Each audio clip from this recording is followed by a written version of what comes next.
From 9 News, this is your news today. Good morning, this is your news today, streaming on 9 Now and YouTube. Global oil prices surge as major Middle East refineries come under attack. Plus, Mexican drug lord El Mencho buried in a golden casket.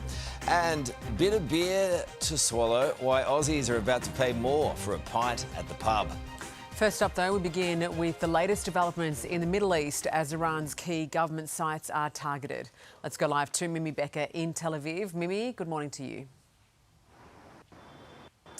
Good morning, Sarah. The IDF has continued to hit Iran's leadership with the Assembly of Experts building flattened. That is where Iranian officials were to meet to decide the country's new supreme leader. The Iranian Red Crescent Society now says the death toll stands at 787 lives lost in Iran since these strikes started on Saturday. We have seen scenes, thousands of Iranians turning out for the farewell, the funeral of 165 students who were hit in those strikes on Saturday. President Trump has pumped up the US and Israeli efforts in this war. Most of the people we had in mind are dead. So, we had some in mind from that group that is dead. And now we have another group, they may be dead also, based on reports. The IDF has launched simultaneous strikes today against Tehran and also Beirut as it continues to exchange blows with Hezbollah. Shrapnel has also come across here in Israel. The Iron Dome is intercepting a lot of missiles, but we have seen shrapnel cause serious damage at several homes here in Tel Aviv as well, Sarah. Mimi, thank you. US President Donald Trump says the conflict in the Middle East could go on forever. Let's go live to Lauren Tomasi in Washington, D.C. Good morning, Lauren. Carl, as this conflict expands, there has now been 3 US embassies across the Middle East region that have been shut down in Lebanon, Saudi Arabia and Kuwait. And this hour, the United States now preparing to put on military and charter flights in order to evacuate American citizens. It comes as Donald Trump says it was his opinion that Iran was going to attack, and so America launched its attack first. And I have just had an update from a senior US official who said that Iran was days or weeks away from a nuclear weapon. All of this, and now we are seeing oil prices on the rise. That's causing a ripple effect right around the world. Petrol prices are up, global stock markets are down. This is only going to be further reaching the longer this rolls on, Carl. Lauren, thank you. The Prime Minister has spoken to the President of the United Arab Emirates in a bid to ensure Aussies stranded there will have a way home. Let's go live now to Emily Saunders, who joins us from Parliament House. Good morning, Emily.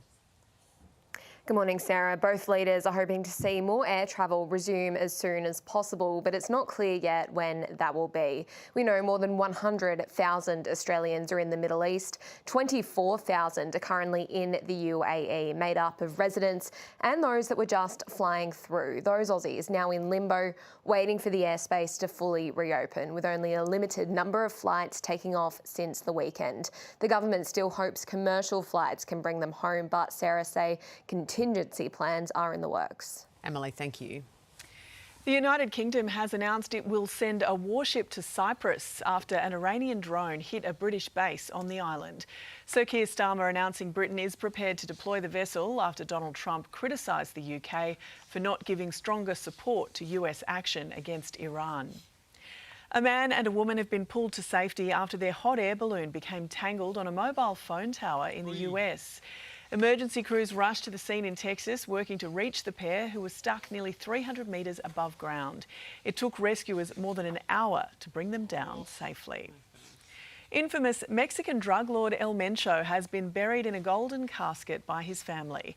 The cartel leader died after being wounded in a firefight between his bodyguards and special forces who were deployed to capture him last month. His death has since triggered widespread violence across 20 Mexican states. The Kyle and Jackie O show has been taken off air due to a serious act of misconduct. Let's go to Jack Hahn at KISS FM in North Sydney. Jack, good morning to you. Yeah, hey there, Carl. Good morning to you. Yeah, the on-air marriage officially over this morning, together for 26 years, but it all came to an end over an on-air argument in which Kyle Sandilands accused Jackie O of being off with the fairies and obsessed with astrology after she brought up star signs when they were talking about Andrew Mountbatten Windsor. Right up until yesterday, Kyle thought that they would kiss and make up, that it would all be good and they would be back on the airwaves of Sydney and Melbourne in breakfast and in every capital city and regional town in the evening. But it was late last night when the KISS FM management said that the show would be terminated. Reactions mixed this morning. We do know that Kyle has now been stood down for 14 days, accused of engaging in an act of serious misconduct, as you pointed out. Jackie, on the other hand, while her contract has been torn up, she will be offered a new one if she wants it for a different radio show on the network. Carl. Jack, thank you. Australians could get an extra week of annual leave if a major union body gets its way. The Australian Council of Trade Unions will push for 25 days off for full-time workers and 30 days off for shift workers. It says this is necessary to combat rising unpaid work hours and slow wage growth. Well, if you didn't see last night's blood moon, here's what you missed. A red and orange glow gracing the sky from Perth to Sydney as the moon lined up with the sun and the earth. The next total eclipse is not expected until New Year's Eve of 2028.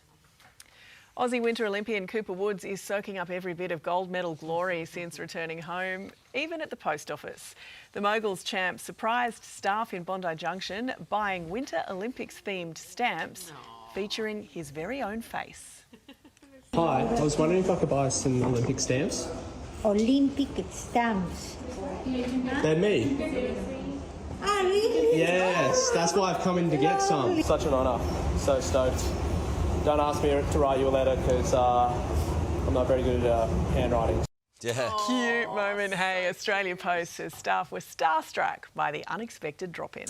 Just adorable. What a nice letter to get. Yeah. Well, if you thought beer tax-freeze meant cheaper schooners, well, think again this morning. Let's go live to Andrea Crothers in Brisbane. Andrea, it sounds like a cold one won't be so cheap. Absolutely not, guys. So the Prime Minister, he put the freeze on the beer tax for the first time in 40 years, passing laws in February to stop the tax. It usually increases every 6 months in line with inflation for draft beers. But two beer companies, they're already saying their prices are going to go up. Lion, they're the makers of 4X. Prices will be up 5.8%. Asahi, behind the favourite Great Northern, prices up 3.6%.